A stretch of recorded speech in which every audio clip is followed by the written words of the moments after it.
하나님의 말씀 함께 보십니다. 하나님의 말씀은 베드로후서 1장 16절에서 21절 말씀까지 다 같이 함께 한 목소리로 보려고 합니다. 하나님의 말씀은 베드로후서 1장 16절에서 21절 말씀까지 다 같이 함께 한 목소리로 보십니다. 우리 주 예수 그리스도의 능력과 강림하심을 너에게 알게 한 것이 공교히 만든 이야기를 좇는 것이 아니요 우리는 그의 크신 위엄을 친히 본 자라.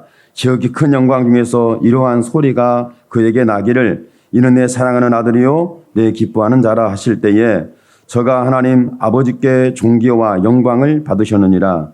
이 소리는 우리가 저와 함께 거룩한 산에 있을 때에 하늘로부터 나옴을 들은 것이라. 또 우리에게 더 확실한 예언이 있어 어둠에 비치는 등불과 같으니 날이 새어 샛별이 너희 마음에 떠오르기까지 너희가 이것을 주의하는 것이 가하니라. 먼저 알 것은 경의 모든 예언은 사사로이 풀 것이 아니니 예언은 언제든지 사람의 뜻으로 낸 것이 아니요 오직 성령의 감동하심을 입은 사람들이 하나님께 받아 말한 것임이니라. 아멘.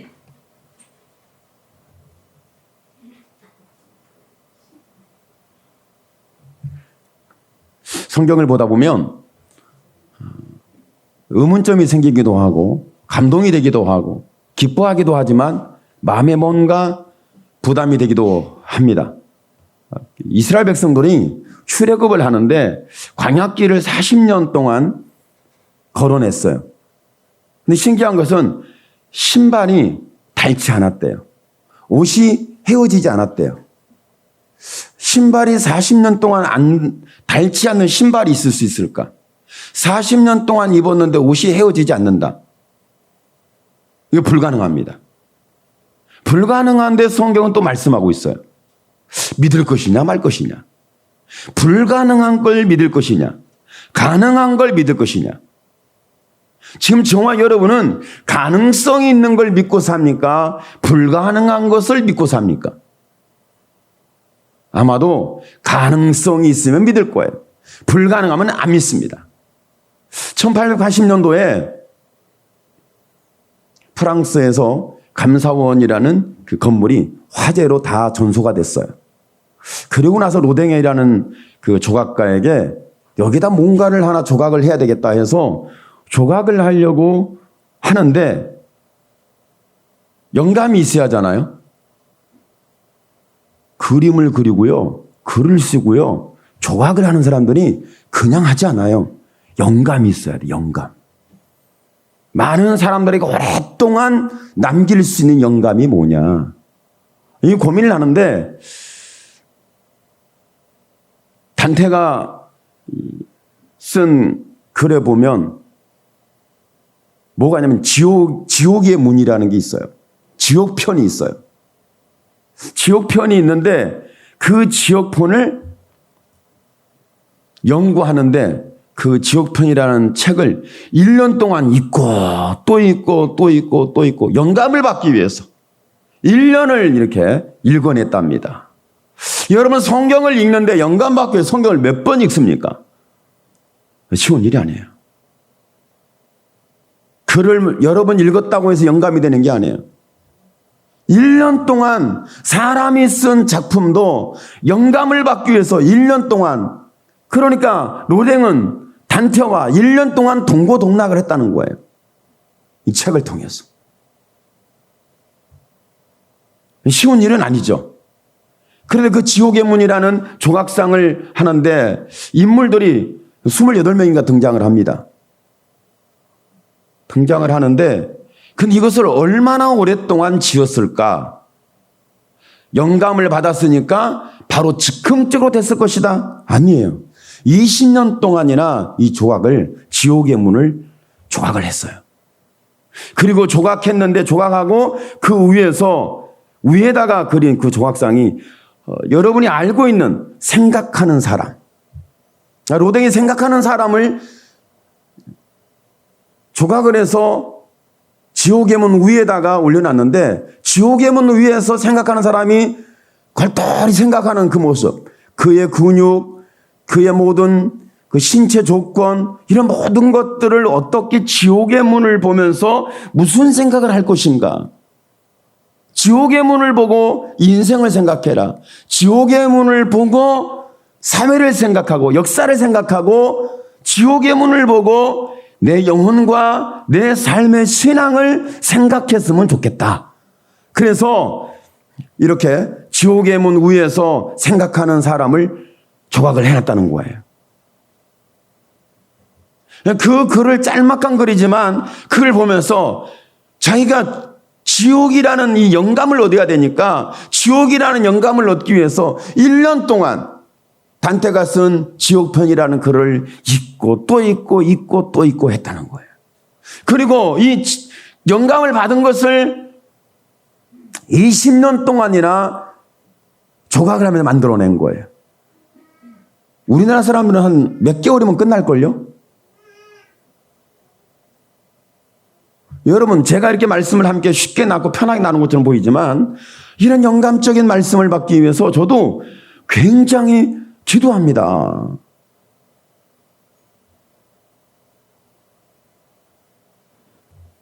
기도하는데 제가 기도하다가 이 얘기를 좀 해야 되겠는데 하는데 제가 민낯 얘기를 할게요. 하나님께서 제 마음에 감동 주기를 뭐라 하냐면 노댕이의 지옥의 문에 대하여 들으려고 성도들이 왔겠냐. 성도들이 온 이유는 단 한 가지다. 하나님이 어떤 분인가를 듣기를 원한다. 이 감동이 너무 제게는 감동적이에요.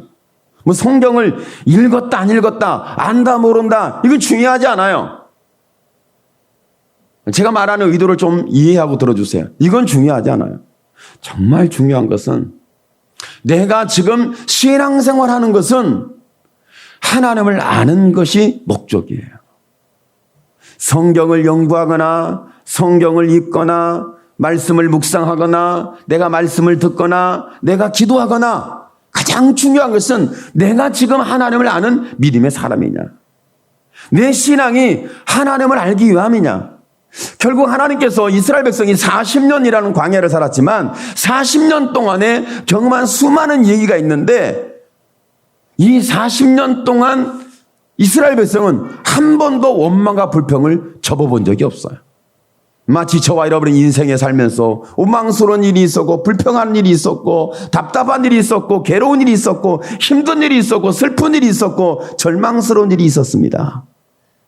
어제도 있었지만 지금도 있고 앞으로 없을 것이라는 보장이 되지 않아요. 여러분 예수 믿는다고 여러분 내일의 문제가 다 해결되고 여러분 예수 믿는다고 내일에 편함이 있고 안전함이 있고 쉼이 있다고요? 어려운 얘기예요. 그렇지 않아요. 예수 믿지 않는 사람이 코로나에 노출된 것처럼 예수 믿는 사람도 코로나에 노출이 돼 있어요. 예수 믿는 사람이 코로나를 이해하는 거하고 예수 믿지 않는 사람이 코로나를 이해하는 게 달라요. 일치하지 않습니다. 그런데 이스라엘 백성이 40년 동안 광야에 살면서 그들은 하나님의 믿음으로 말미암아 그들은 갔습니다. 하나님의 말씀을 듣고 갔습니다. 하나님의 손에 붙잡혀서 이끌려 갔어요. 갔는데 광야에서 그들이 어떤 삶을 살았냐면 물 한 모금 먹지 못하는 삶. 40년 동안 그들 농사를 짓습니까? 유목생활을 합니까? 광야를 걸어내야 되니까 먹을 것이 부족했어요. 하나님은 그래서 그들에게 하늘의 만나를 먹였다고 말씀하고 있습니다. 그뿐이겠습니까? 그들은 그렇게 즐겨 먹던 고기도 못 먹었어요. 그럼 원망했지. 애굽에 있을 때는 얼마나 고기를 지글지글 잘 익은 고기, 바싹 익은 고기입니까? 아니면 살짝 익은 고기입니까? 고기를 먹었던 그 옛날의 삶이 너무 그리웠어요. 그랬는데 지금은 고기를 먹을 수가 없는 거예요. 광야에서는 고기도 제대로 못 먹지. 먹을 양식도 보니까 만나를 주셨는데 계속 먹다 보니까 튀겨 먹고 구워 먹고 삶아 먹고 먹었는데 그런데 뭐냐면 사람들이 먹다 보니까 한 가지만 계속 먹다 뭐가 나와요? 실증이 나. 그러니까 그들이 원망해요. 그러니까 성경에 보면 말씀하고 있어요. 광야 40년 동안 그들은 한 번도 원망과 불평을 접어본 적이 없다는 거예요. 이런 삶을 그들이 살았어요. 마치 저와 여러분의 인생에서 끊임없이 우리는 지금도 원망하고 불평하고 절망하고 좌절하고 상처받고 슬퍼하고 이런 인생을 사는 거하고 이스라엘 백성들이 사는 거하고 뭐가 다르겠어요? 똑같아요. 우리는 예수 믿었습니다. 우리 하나님의 말씀을 들었습니다. 우리는 은혜를 받았습니다. 우리는 하나님의 사랑을 받고 있습니다. 그리함에도 불구하고 고기를 못 먹었다고 원망하고, 그리함에도 불구하고 음식을 계속 똑같은 것을 반복해 먹으니 좀 더 신선하고 좀 더 값지고 좀 더 뛰어나고 좀 더 맛있는 내가 원하는 걸 먹기를 원하는 거예요. 여러분, 믿음으로 사는 사람에게 물이 계속 공급되고 생수가 공급돼서 끊임없이 내가 먹고 싶을 때 척척척 먹을 수 있는 그런 환경과 삶이 주어지면 얼마나 좋겠습니까? 근데 그렇지 않았다는 거예요. 이런 삶을 살면서 그들이 할 수 있었던 것은, 저와 여러분이 지금 삶이 고통스러워 힘들고 어려우니까 할 수 있는 것은 원망이 절로 나오잖아요. 불평이 절로 나오잖아요. 누가 원망하지 마라, 불평하지 마라, 이건 죄악이다, 이건 타락이다, 이건 불법이다, 불의한 거다, 아무리 말을 해도 내가 힘드니까 원망이 나와요. 내가 지쳤으니까 불평이 나와요. 내가 아프니까 슬퍼해요. 그 삶이 그런 거예요. 그러면 예수 믿는 사람하고 믿지 않는 사람하고 똑같은가 다른가? 이런 별 차이 없어요. 여러분이 원망하는 거나 예수 믿지 않는 사람이 원망하는 거나 그 원망의 내용을 들어보면 다 똑같아요. 비슷해요. 뭐 남편 때문에 그렇고 자식 때문에 그렇고 돈 때문에 그렇고. 근데 오늘 말씀의 성경으로 돌아가면 베드로는 지금 걱정이 굉장히 태산을 이루었어요. 너무너무 걱정해. 뭘 걱정하고 있냐면 베드로가 야, 내가 이제 얼마나 살아야 되지? 얼마나 내가 돈을 많이 벌어야 되지? 얼마나 내가 노후를 다 준비해놔야지? 내가 내 자식의 준비를 얼마나 해줄 수 있지? 나는 지금 무엇을 위해 사는 거지? 뭐 이런 걱정이 아니에요. 베드로의 걱정은 우리가 걱정하는 건 좀 달라요. 그러니까 세상이 걱정하는 거하고 우리가 걱정하는 건 분명히 달라야 되는 거죠. 베드로가 뭘 걱정했는지 본다면 저와 여러분도 그 걱정 가운데 함께 동행하기를 축복합니다. 베드로가 걱정한 것은 뭐냐면 자기가 죽고 나면 자기가 지금 죽을 날이 얼마 안 남았어요. 순교할 날이 얼마 안 남았어요. 하나님 앞에 갈 날이 얼마 안 남았어요. 이 땅에 살 날이 얼마 안 남았어요. 그런데 걱정이 뭐냐면 내가 이 땅에 이렇게 살다 보면 나중에 무슨 일이 일어나냐면 내가 가고 나면 내가 말했던 설교를 듣고 말씀을 듣고 살았던 사람들이 과연 믿음으로 살아내겠느냐. 그리고 그가 걱정하는 것은 내가 지금 너에게 전하는 이 말씀이 나중에 누군가가 변질을 시킬 거라는 거예요. 누가 말씀을 변질시킬 거라는 거예요. 이게 걱정이었어요. 그러니까 저와 여러분이 먹고 마시고 입는 것에 대한 걱정하고 베드로가 걱정하는 거하고 좀 다르죠. 그러니까 하나님의 말씀을 가지고 제가 설교한 것을 가지고 제가 증거했던 말씀을 가지고 이걸 말씀을 바꿀 거라는 거예요. 변질시킬 거라는 거예요. 말씀을 교묘히 공교히 만들어내는 얘기, 전설적인 얘기, 아마 이런 얘기야. 이렇게 뭔가 말씀이 철학적으로 논리적으로 뭔가 바뀌어지고 변질될 것에 대하여 베드로는 걱정했다는 거죠. 오늘 저와 여러분이 내 신앙이 과연 끝까지 지켜질 수 있을까? 내가 지금 믿음 생활하는데 하나님 앞에 갈 때까지 내 믿음이 변함이 없을까? 오늘 여러분은 과연 여러분의 마음속에 하나님에 대한 믿음이 분명합니까? 하나님의 나라가 있습니까? 여러분 하나님 나라 천국에 갈 것에 대한 분명한 확신을 가지고 있습니까? 아니면 여러분의 행위가 좀 잘못되면 천국이 아닐 것 같고, 내가 좀 의로운 것 같으면 오늘 죽으면 천국 갈 것 같고, 내가 오늘 기도를 많이 했으면 천국 갈 것 같고, 내가 오늘 성경을 많이 읽었으면 천국 갈 것 같고, 내가 뭔가 교회에서 봉사와 헌신을 했으면 천국 갈 것 같고, 그런데 내가 교회에서 봉사도 하지 않고 헌신도 하지 않고 기도도 하지 않고 하나님의 말씀에 대해 가까이 하지 않은 묵상도 하지 않았던 말씀에 순종하지 않은 삶을 산 것 같으면 오늘 당장 내가 육신의 생명이 끝난다면 어디 갈 것 같아요?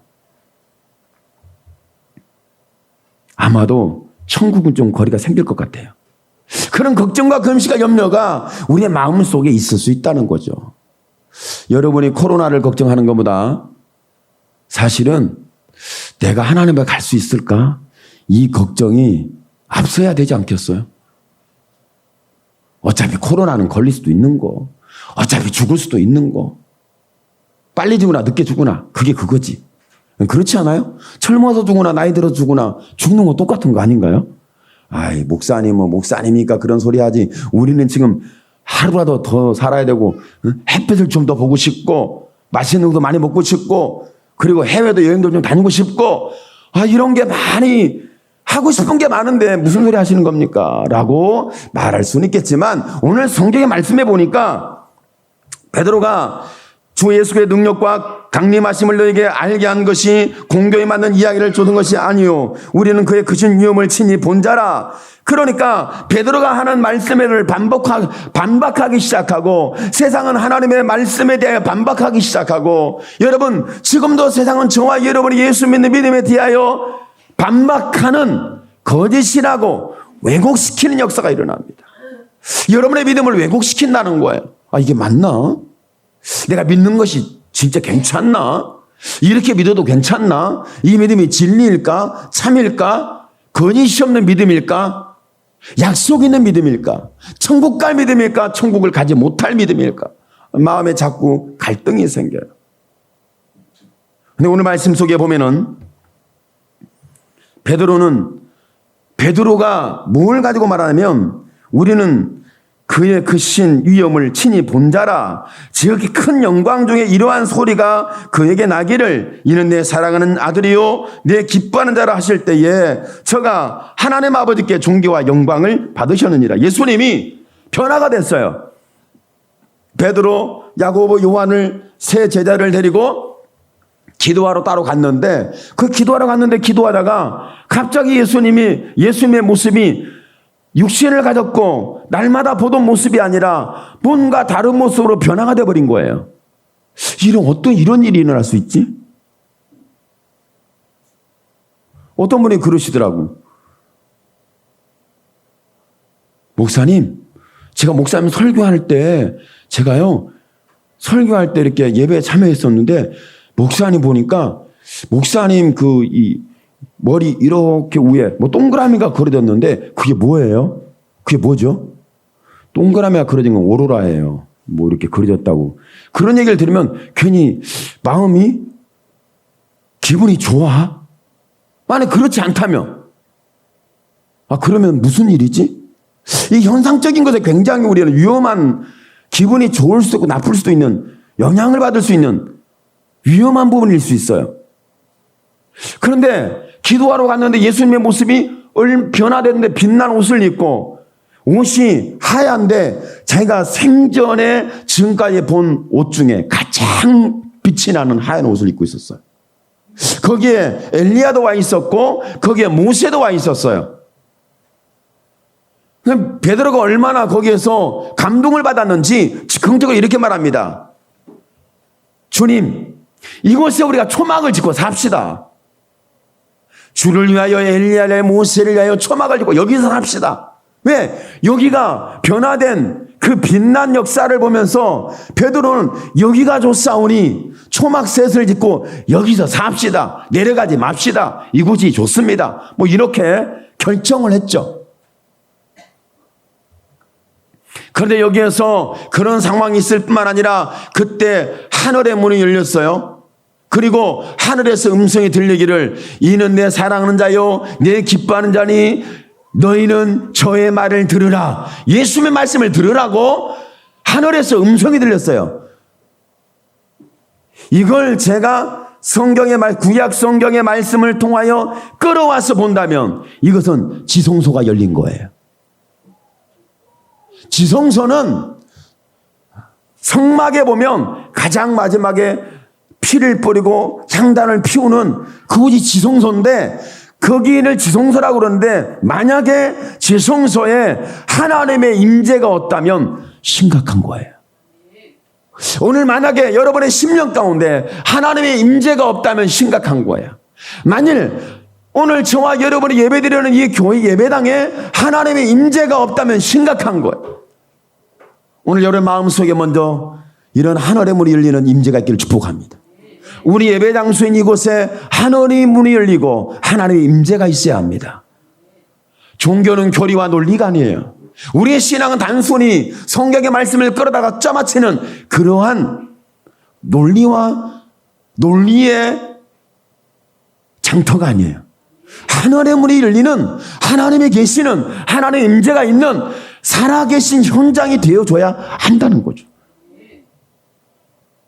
그런데 오늘 말씀 속에서 베드로가 이와 같이 자기가 하나님께서 무엇을 주셨냐면 하늘의 문을 여시고 예수님이 옷을 입었는데 하얀 옷을 입으셨는데 그렇게 하얄 수가 없고 하얀 나머지 빛까지 막 발광이 일어난 거예요.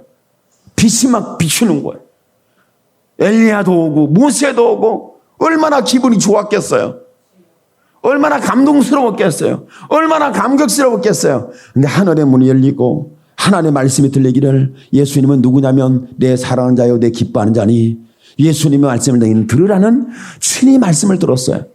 그러니까 이 말씀이 베드로에게 하나님은 왜 주셨냐는 거죠. 베드로, 야고보, 요한에게 주셨는데 베드로가 베드로 후서의 말씀을 기록하면서 너희가 이것을 내가 너에게 전한 말씀에 대하여 공고히 만들어낸 얘기, 꾸며낸 얘기, 이것은 전설적인 얘기, 이건 설화적인 얘기 이렇게 보는데 그렇지 않다. 이렇게 말씀하고 있죠. 설화적인 얘기가 아니라는 거예요.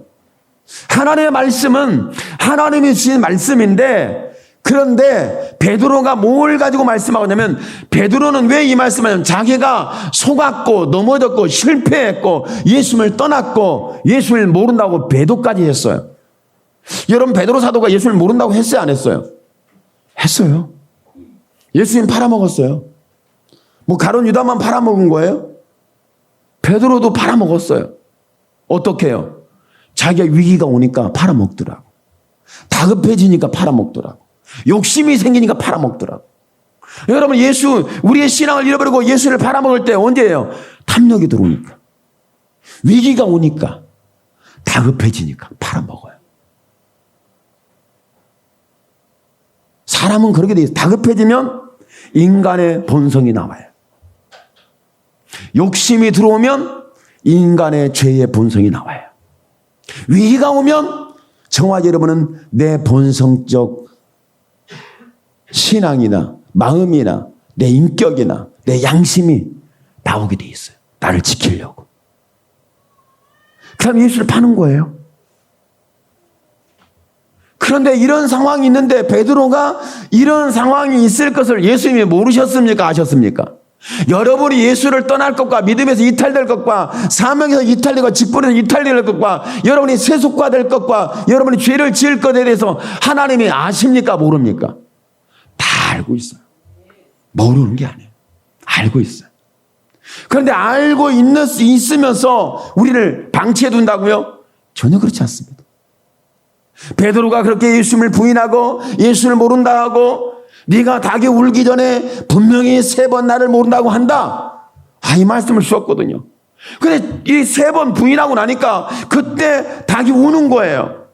그 닭 우는 소리를 듣고 베드로가요. 밖에 나가서 밖에 뛰쳐나가는 속도를 여러분 안 재봤죠? 100m를 1초 만에 뛰어갔어요. 100m를 1초 만에 확 뛰어간 거야. 순간이동을 했어요. 너무 다급한 나머지. 마음에 자기가 예수님의 말씀이 생각나고 닭의 울음소리에 예수님과 관계가 기억되고 이건 어쩔 수가 없는 거예요.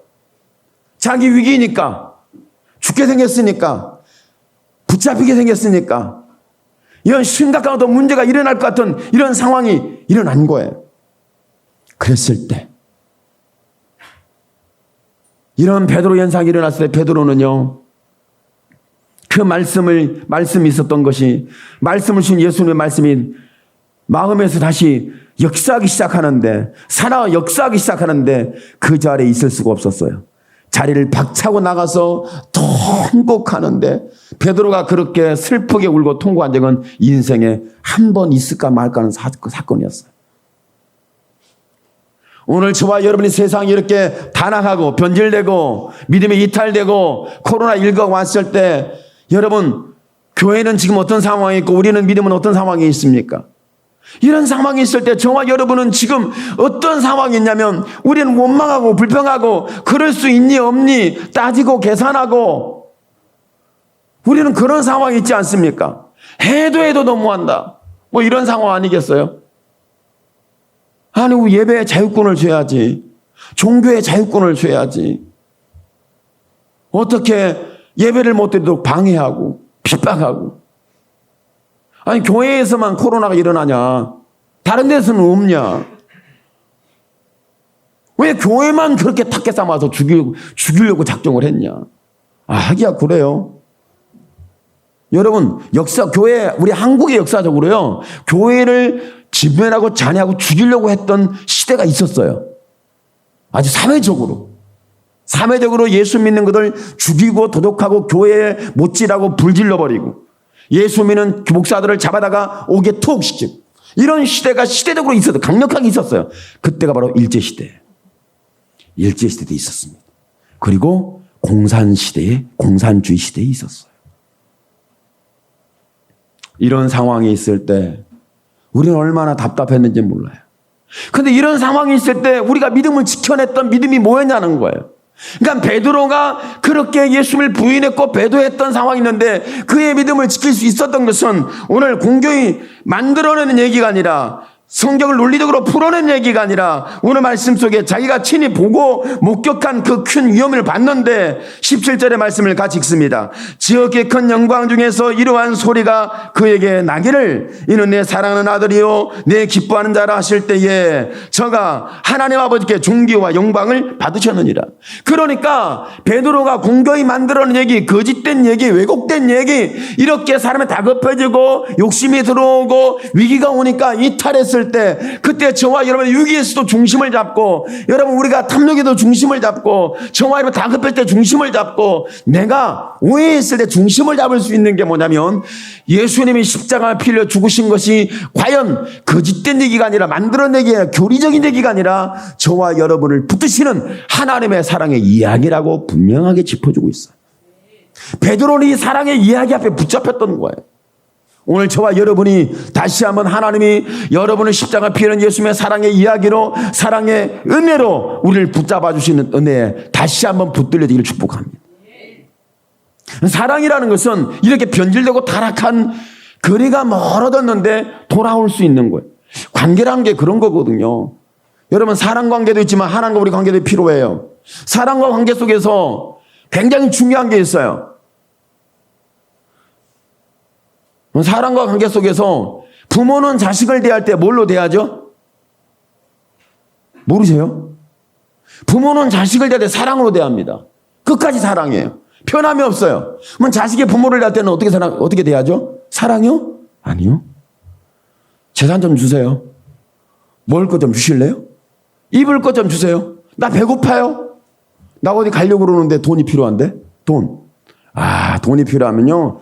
애들은요. 전화를 정말 잘합니다. 부모들은 자식에게 전화할 때 돈 필요할 때 전화해요? 돈 필요할 때 전화와 자식에게는 못합니다. 이게 부모와 자식의 이 상황 속의 관계 속에서 있는 일들이잖아요. 여러분 그렇지 않아요? 여러분 자식이 전화해갖고 엄마 나 돈 벌었는데 돈 필요해? 그런 자식이 어디 있습니까? 부모는 야 너 지금 어렵지 않니? 돈 필요해? 부모는 돈 생기면 자식한테 전화합니다. 근데 자식은 돈 생기면 부모한테 전화 절대 안 씁니다. 그 돈 갖고 해외 여행 갑니다. 여러분 그래야 안 그래요? 그런 거예요. 이렇게 거리가 생겼을 때 거리를 가깝게 하는데 언제 가까워지냐고. 언제. 무엇이 우리를 부모와 자식 간의 관계 아니면 가족 관계를 가까이 할 수 있을까? 뭐가 가까이 할 수 있을까? 가까이 할 수 있는 것은 어떤 세상의 사물적인 부분이 아니에요. 가까이 할 수 있었던 것은 굉장히 중요한 부분인데 뭔지 아세요? 바로 내가 너를 어렸을 때 낳을 때 그러니까 부모가 나를 양육할 때 그때 얼마나 힘들었는지 그때 힘든 시기에 땀 냄새가 나고 눈물을 흘리는 걸 봤고 애통해하는 걸 보고 탄식하는 걸 보고 살아내는 그 버거운 삶을 누가 봤어요? 자식들이 봤어요. 그러면 그 자식은 이탈하잖아. 왜? 자기를 지키고 자기를 양육하고 자기를 케어하기 위해서 부모들이 흘린 눈물과 땀을 보았거든요. 떠날 수가 없어요.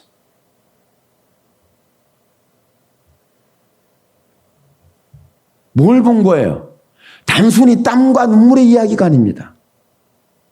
이건 만들어내서 내가 너를 위해서 나을 때 말이야 배가 얼마나 아팠고 내가 그 상고의 고통을 얼마나 고통했는데, 사실은요 저희 큰애가 태어날 때 금요일부터 이 산통이 시작해가지고 주일날 오전에 태어났어요. 그러면 엄마를 3일 동안 고통을 줬어. 그리고 태어났어. 그러면 정신적으로 잘 살아야 할 거 아니에요? 그렇지 않아요? 애가 뭘 합니까? 몰라요.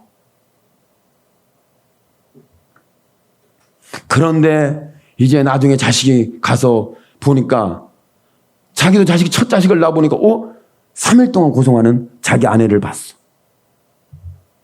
그러면 그 고통을 현장에 목격하면요, 그때부터 뭐가 시작돼요? 사랑이 시작돼. 아, 엄마의 고통은 사랑이었구나. 아, 엄마의 눈물은 사랑이었구나. 엄마의 땀 흘림과 수고로움이 곧 사랑이었구나. 이걸 알게 되는 거죠. 이렇게 사랑은 사람의 관계를 친밀감 있게 만듭니다. 사랑은 가까운 관계를 만듭니다. 만약에 이와 같은 사랑이라는 것을 땀과 눈물과 애통과 고통과 힘든 그 과정을 사랑으로 이해하지 못한다면 관계는 친밀해질 수가 없어요. 오늘 저와 여러분이 하나님과 우리의 관계가 친밀해지고 가까워질 수 있고 우리가 동행할 수 있는 것은 뭐 때문에 그러는 거예요?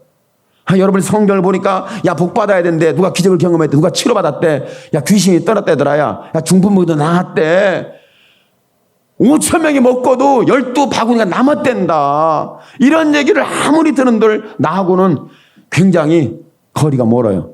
내가 뭐 5,000명을 먹을 때 있어 봤나? 내가 무슨 중풍병 치료돼 봤나? 귀신이 떠난 걸 내가 경험해 봤나? 병의 고증을 내가 봤냐고, 체험을 했냐고. 안 되는 거잖아요. 그래서 성경에서 모든 사람의 공통적으로 준 사랑이 있는데 그것이 예수님의 십자가에 못 박혀 죽으시는 사건이고 부활하신 사건입니다. 사도 베드로는 이 얘기를 하고 있는 거예요. 공교히 만들어내긴 얘기가 아니다. 죄를 용서하고 죄를 씻겨주고 죄의 겹을 풀어내고 너희가 갈 수 없는 천국을 갈 수 있는 유일한 하나님의 방법이 있는데 사랑인데, 이 사랑이 말로만 사랑한 것이 아니라 실제로 십자가에서 자신을 못 박아 내시면서 죄인된 나를 살려내시는, 나를 구원해내시는 내 하나님이 되기 위한 이런 산고의 고통에 대해서 이렇게 이해하고 설득하고 말씀하고 있는 거예요. 예수님의 십자가의 사건입니다. 단순히 예수님의 십자가의 사건은 못 박혔구나, 피 흘렸네, 고통스러웠네, 죽었어? 그래? 야, 정말 제 12자는 뭐 했대? 다 도망갔대. 야, 슬펐겠다. 혼자 외로웠겠다. 괴로웠겠다. 어떻게 혼자 그걸 감당하니? 뭐 이런 인간적인 논리로 바라보는 것이 아니라 십자가 피는 것이 내게 쏟아지는 하나님의 사랑이고, 내가 죄졌을 때 나를 구원해내시는 하나님의 사랑이고, 내가 지금 지쳐 힘들어 있을 때 나를 붙잡아주는 하나님의 사랑의 손길이고, 내가 의심했을 때, 내가 탐욕의 눈이 멀었을 때, 내가 위기에 있을 때, 하나님을 모른다고 배도했을 때, 내가 다급해서 몰라요, 싫어요. 그런데 그때 저와 여러분에게 들려주고 보여지는 게 뭐냐면 예수님의 십자가에 못 박힘이었어. 여러분 잘 아는 내용이죠. 코바디스라는 말을 잘 아시죠? 코바디스, 주여 어디로 가시나이까? 베드로가 로마에서 복음을 전하다가 그런 큰 핍박이 일어나니까 베드로를 몰래 빼돌렸어요. 베드로가 도망갈 수 있는 길을 열어줬어요. 베드로가 도망가고 있어요. 도망가고 있는데 앞에서 누군가 살짝 스쳤어. 여러분 아시죠? 누군가 살짝 서로 빗나가 스쳤는데 누구지? 그거 있잖아요. 여러분 삶에서 있잖아요. 길을 가다가 누가 스쳤는데 누군데? 뭐 있잖아요, 그런 거. 그랬는데 누군데? 보니까 아니 예수님, 분명 예수님이라는 게 딱 왔어요. 근데 예수님이 자신을 알아봐야 되고 불러줘야 되고 멈춰야 되는데 그냥 쓱 지나가시는 거예요. 베드로가요 충격받았어요. 엄청 충격받았어요. 자기를 알아주지도 않고 멈추지도 않고 쓱 지나가시는 예수님 앞에 엄청 충격받았어요. 그래가지고 베드로가 뒤를 돌아보면서 한 말이 코바디스, 주여 어디로 가시나이까? 했더니 예수님 하신 말씀이 너가 순교를 거부한 곳에 다시 내가 십자가 못 박아 죽으러 간다. 이 말씀 앞에 베드로는 거기서 통곡이 또 일어나요. 이건 성경에 기록된 내용은 아니지만 전성에만 그렇다는 거예요. 그러니까 저와 여러분의 신앙생활 가운데서 이것이 곧 사랑이에요. 왜? 자기는 지금 예수님을 살짝 지나가는데 예수님 멈추지도 않냐고 그냥 스쳐 지나가는 상황, 자기를 불러주지 않는 그 상황에서 예수님이라는 것에 직감적으로 왔단 말이에요. 돌아보니까 예수님이야. 근데 왜 그냥 가십니까? 주여 어디로 가십니까? 코바디스. 그랬더니 예수님이 네가 버리고 가는 로마 땅을 내가 향하여 간다. 로마 땅을 살려내는 것은 내가 십자가의 피 흘림의 역사는 로마 땅을 살린다. 만약에 너가 순교하지 않는다면 로마 땅은 폐허가 된다. 내가 다시 그곳에 못 박기로 간다는 그 주님 말씀 앞에 베드로가 돌이켜서 로마를 향해서 거꾸로 십자가에 못 박아 죽었다는 전해로운 전승이에요. 그러면 그런 신앙의 노선을 갈 수 있었던 것은 단순한 얘기가 아닙니다. 오늘 말씀 속에 여러분 신앙생활에 대하여 누가 간증을 하든 성경의 말씀을 하든 공교인 만들어내는 얘기 아니다. 그런 기적이 있었어? 그런 일이 있대? 누가 물길을 걷는데 5,000명을 먹인데 말도 안 되는 소리. 그래도 버리도 다르게 물고기 2마리 어떻게 5,000명을 먹이냐. 말이 안 되는 소리 하지 마라. 말이 안 되죠. 저도 말이 안 되는 소리를 하고 있는 거예요. 근데 왜 성경은 말이 안 되는 소리를 기억해놨지? 5,000명을 먹이는 얘기가 아니에요. 실제 먹을 수도 있어요. 먹었어요. 5,000명을 먹이는, 우리가 5,000명이 모이면 먹을 수 있는 음식을 하나님 공급한다는 그런 얘기가 아니에요. 이것은 하나님이 측량할 수 없는 광대한 사랑을 표현한 거예요. 내 사랑을 측량할 수 있느냐, 내 사랑을 너희가 알 수 있느냐, 볼 수 있느냐. 예수님이 그렇게 5,000명을 먹이고 12번의 남는 역사를 통해서 하나님의 광대한 사랑을 정확하게 그들에게 보여준 거예요. 알아듣든 못 알아듣든. 오늘 말씀 속에 있는 부분을 기억하십시오. 그렇습니다. 지금 세상은 우리 복음에 대해서, 우리 믿음에 대해서, 하나님의 말씀에 대해서, 예수님의 십자가의 구속의 은혜와 사랑에 대하여 변질시켰습니다. 왜곡되게 만들었습니다. 아니라는 거예요. 예수님의 십자가를 부인합니다. 예수님을 부인합니다. 어떤 기적과 능력과 어떤 사람의 의로운 행위, 이런 걸 굉장히 중요시합니다. 그런데 성경은 확실히 말합니다. 내가 너를 위해 죽었다. 내가 너를 위해 피 흘렸다. 내가 너를 위해 십자가에 달렸다. 이것이 공교히 만들어낸 얘기가 아니라 내가 너를 사랑하는 확실한 사랑의 이야기라고 오늘 베드로는 말하고 있어요. 내가 떠난 후에라도 이 사랑의 이야기는 변함이 없으며 변질시킬 수 없으며 사회가, 세상이, 말이 다른 어떤 것들로도 변질시킬 수 있는 다른 법이 없다라는 정화하는 사랑하는 사랑의 법에 대하여 이렇게 분명하게 베드로가 증거하는 사랑이 오늘 여러분의 삶 속에서 체험되기를 예수님의 이름으로 축원합니다. 아멘. 기도합니다. 주여 살아계신 하나님 영광을 받아 주시옵소서. 하나님, 우리는 그렇습니다.